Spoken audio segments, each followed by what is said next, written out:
How's it going, everybody? Welcome to the autonomous override using the Monte Carlo method to leverage probability amplitude. In whispers we govern, through the elements we obscure.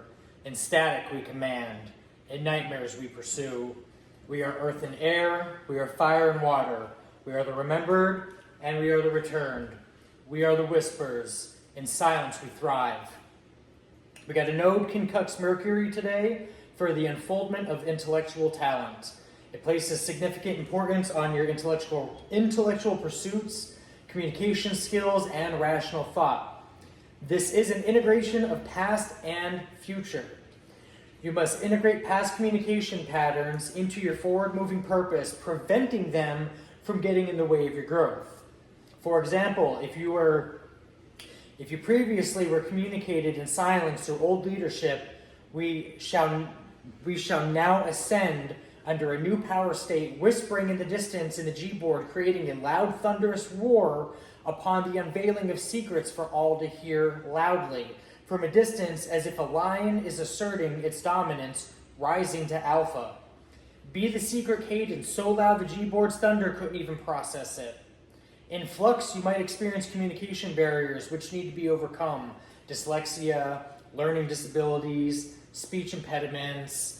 For people that were in false energy, we're going to be having lack of communication, almost like somebody's like in hiding, if you will.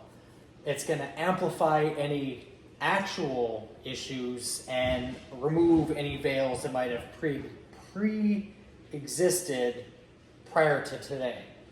We've got finding your voice. You are called to find your authentic voice and communicate your unique ideas in a way that supports your collective and humanitarian beliefs. For me, my humanitarian ideals would be placed on a rug pull of abusive power, scammers, assisting the elderly, waging a war against human trafficking, even if I stand alone, which usually is the case until people start realizing things. And a push for narrative for Congress, and I'm going to ask anybody else who actually cares in the scientific community, push for Congress to pass a bigger budget for the NASA space program Chandra under the hashtag Save Chandra, which will be revisiting the second half of this year into 2026. So if you care about scientific discovery and galactic exploration, we should mass tweet, mass share, Save Chandra. For those not familiar with the program, Chandra is NASA's X-ray observatory. It studies extreme cosmic phenomena like black holes, supernova, and galaxy clusters, revealing the universe's invisible hot gases and high-energy processes to provide insight into star formation, galaxy evolution, and the nature of dark matter and the life and death of stars, even observing objects within our solar system and distant quasars. Again, me being an individual who loves euphemisms and analytical play on words and puns and correlation to different concepts and idealisms, Chandra can also be a nice metaphor for life itself, but I digress.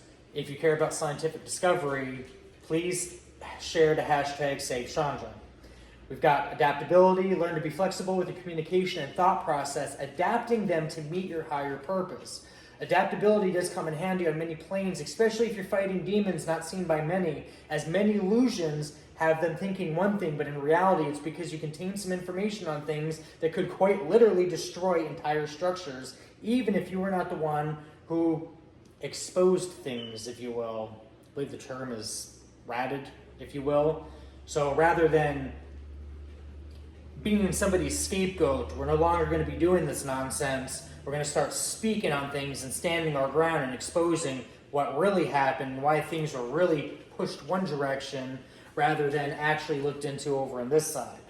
We've got Lilith Square Mercury, understanding the dynamic duo. It unveils the intensity of your emotions, urging you to temper your behavior. But as with most placements planetarily, some people might find controlling themselves beyond their control, almost as if they're possessed by some unforeseen force, reminding them who's really in control, slowly reestablishing balance, whereas the unseen force would be the master and the uncontrolled behavior would be the dog. Short of God, of legitimately having the grand architect in your back pocket, spiritually, a physical power will always be diminished at some point if warnings are overlooked and any more moving forward, and the ego is allowed to run rampant as it's been for far too long. Ego being a pseudo-state and the real energy being a pseudo-Delta Force special operation, even trumping a federal branch, if you will, in terms of euphemistic analogies. It also shows a relationship where talking, thinking, hidden feelings are really amplified at this time under the angstrom amplitude frequency of Mercury. So this isn't something that's going to be able to be hidden. Short of operating outside the natural realm on laws of physics that dictate reality itself. So, unless you know how to manipulate natural laws of reality, you are not really going to be able to hide these energies whatsoever. It is going to amplify it. We got Saturn, Neptune, Chiron, Stellium, and Aries. Boundaries are a blessing, with the undertone of murder, martyrs, terror, and assassination.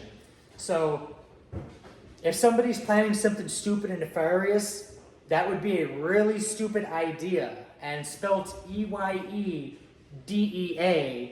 not idea, I-D-E-A, under the sky view.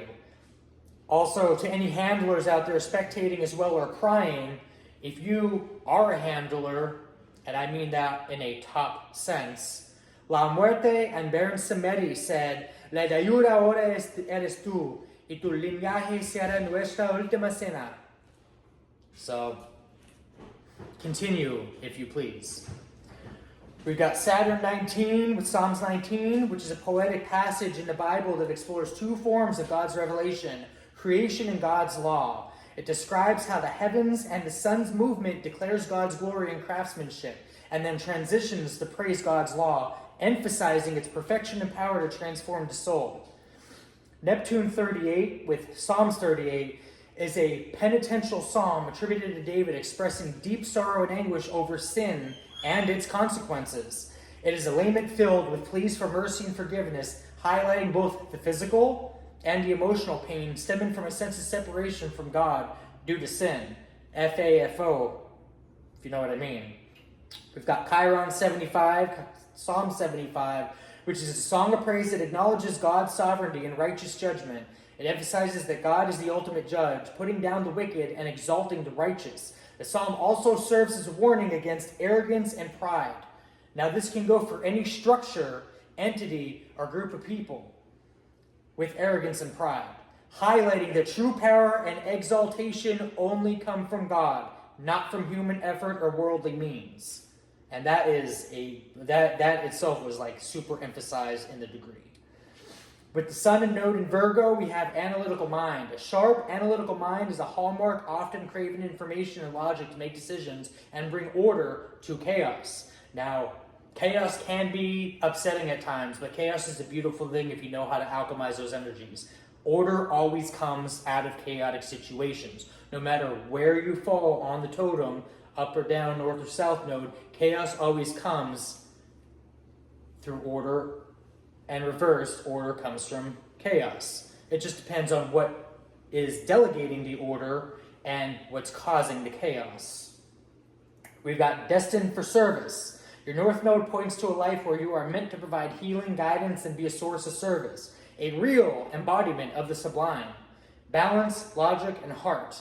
The challenge is to blend your analytical mind with empathy, allowing your practical skills to be guided by your compassionate heart. With that said, with Mercury being a planet of manifestations, I myself like to consider myself a creature of logic. Even in the most unrational of scenarios, I will find logic behind it. When I started this path, I was heading into occultism, magic, God, answers, finding my way, whatever, but I knew this was the path for me, and logically, it just didn't make sense at the time. I didn't know what to make out of anything. I don't know anything. I don't say that I know anything. I just know what I know, and I don't know why I know what I know. I just do because. Doesn't need a label, doesn't need comprehension, it doesn't need external validation, it just is. It wasn't until some recent cord cuttings and energy pullbacks and reigniting my eternal flame of purpose that I rediscovered the foundations upon which it all makes sense, though, through math, science, art, philosophy, and religion. Mesh it all together and you get an omnikinetic formula for altering your own reality and restructuring your life. For me, I derived my life path from Schrodinger's equation, finding a scientific method in everything that I do, alongside military-like movement training for self-discipline. Through Schrodinger's, we begin to identify our own wave function on a hierarchy of chromodynamic angstroms to emulate our internal resonance, which when we explored a shadow self or a pseudo-inner Cardi-Villain formula to contrast the analogy quantifying our Casimir energy, when we truly can tap into the morphogenic field, and again, I emphasize truly tap into morphogenic field, not siphoning anybody else's energy, not playing in dark magic, trying to attack people, pulling some weird shit. We truly tap into the morphic energy, which is available to anyone and anyone who actually does the inner work. We begin grasping on the particles of probability and fluctuating the output to match the input. It's like finding the proper radio frequencies for a trucker to operate on it in their state of domain. Except this broadcast would be linked to the space-time continuum at large.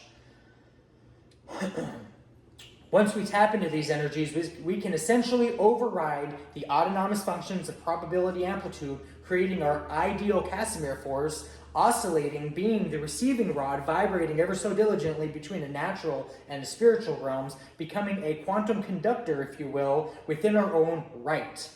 Not right like rights, right like way of passage. This opens a tangible reach of a parallel state or ghost, if you will, with running alternating scripts mapping that which was to override what will be. We've got the Sun 63 coming through as the Lesser Keys of Solomon, one of my favorite spirits too. The spirit of Andros is considered extremely dangerous, one of the most violent, due to its malicious nature and potential for violence. The text explicitly warns that if a magician or any attendants fail to take proper precautions during a summoning, Andros will kill them. Andros literally is the go to destruction. Andros is a beast. There's no way around it. Andros is a monster. If you got Andros on your side, I don't think there's a spiritual assassin out there to be able to take on Andros, really. So if they were to be, again, following that, if there were to be, say, spiritual warfare and demands were ignored, not met, and alliances were overlooked, consider this an omen of spiritual slaughter. God doesn't like ugly, and the devil has absolutely no patience. Time's up means time's up, and Andros is en route. Hopefully everyone is in a circle of protection on that square, because that is one big target that is being dethroned. We got Node 69 coming through. Those with the life path number 3, this is the perfect day to embody the Holy Trinity of Tesla 369 resonance. We have also got the 69th angel, the Shemhem Hab Farash, Rochelle, also known as God sees everything. Rochelle is associated with finding lost or hidden objects, restitution, and matters of the law and succession.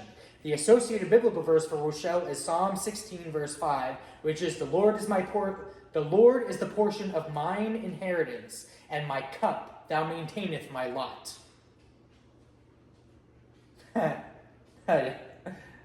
Sorry, I just thought of something funny. With the Mars and Moon placement in Libra, we have an astrological mirror. This is very dangerous here. Backtracking to yesterday's karmic energies. We got Mars 15 with the 15th angel Hariel, whose name means the comforting God, known as the God of purification. Hariel brings clarity, spiritual awakening, and emotional healing. With the biblical verse 94, verse 22, is often connected.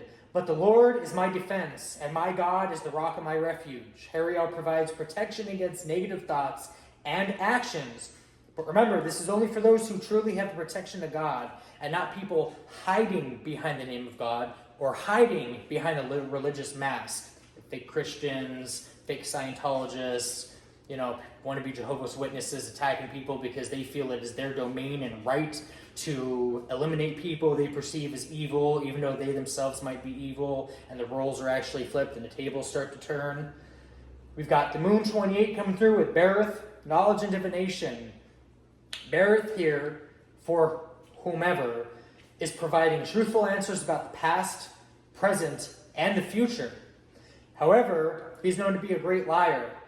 So, on a dualistic spectrum, one handler might be getting lies and deceits from their workings, while the opposition might be receiving actual insight.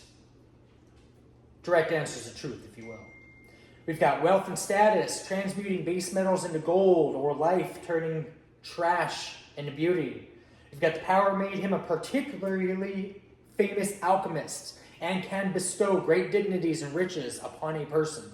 Eloquence has the specific power of leading clarity of sound, backtracking to being the cadence, the secret cadence on the G-board. Those who know.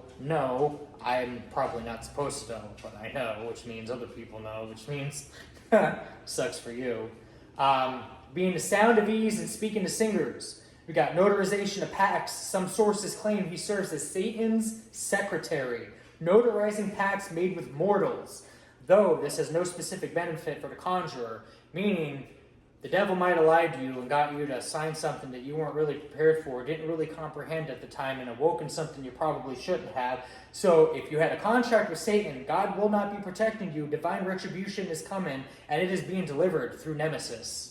That's all I have for you guys today. Hopefully you found it entertaining. I'll see you in the next one.